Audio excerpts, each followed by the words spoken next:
En moyenne, près de 450 feux de forêt sont recensés chaque année au Québec. C'est grâce aux opérations aériennes et terrestres de la SOPFEU que les incendies sont éteints et surtout que nos ressources naturelles sont sauvegardées.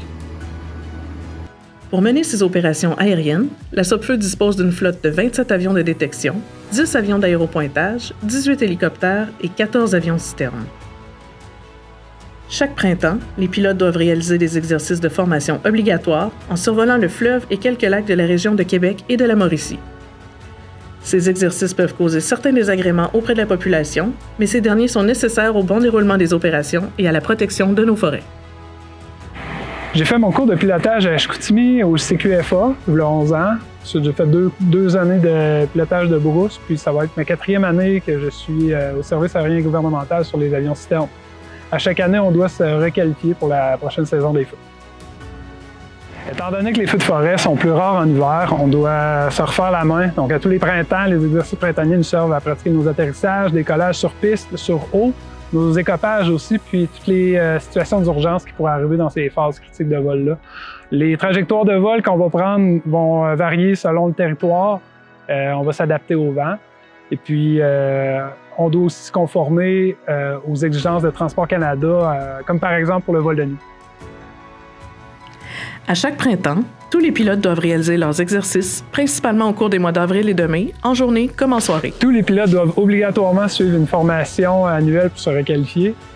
Ça commence par le simulateur où on va pratiquer nos exercices de vol aux instruments et toutes les situations de panne qu'on ne peut pas pratiquer dans la vraie vie parce qu'elles sont trop dangereuses. Après ça, on va pratiquer sur l'avion pour de vrai. Et en plus de notre requalification annuelle, on va faire un examen aux 2 ans. Tous les pilotes doivent le faire. En plus de ça, à ces vols s'ajoute la maintenance effectuée par les techniciens d'entretien d'aéronefs pour nous aider à remettre la flotte prête pour la saison. Les exercices en vol, c'est-à-dire les manœuvres que les résidents peuvent voir et entendre, ont lieu de la fin mars jusqu'à la fin du mois de mai de chaque année. À ça s'ajoutent des vols en soirée qui peuvent se terminer jusqu'à 22h30 pour pratiquer nos vols de nuit. Les premiers entraînements sont généralement réalisés sur le fleuve Saint-Laurent et à l'aéroport de Québec. Par la suite, les exercices sont effectués sur différents lacs à mesure qu'ils se libèrent de leur glace. Les exercices d'atterrissage sur piste se font tous à l'aéroport de Québec, c'est plus près.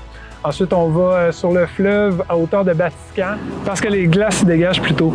On évite ainsi les débris que la rivière Sainte-Anne et Batiscan déversent dans le fleuve. Quand les lacs Saint-François, Montauban et Saint-Joseph-Cal, on peut les utiliser aussi.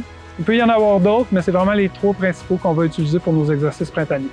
On comprend que les exercices des avions citernes peuvent déranger la population, mais ces exercices sont absolument nécessaires à la requalification des pilotes qui peuvent contribuer à sauver les forêts du Québec. Ces manœuvres sont temporaires et de courte durée. Autant que possible, la SOPFEU émettra des avertissements dans les périodes de plus forte activité sur les médias sociaux. On demande donc la compréhension de la population au cours de cette période.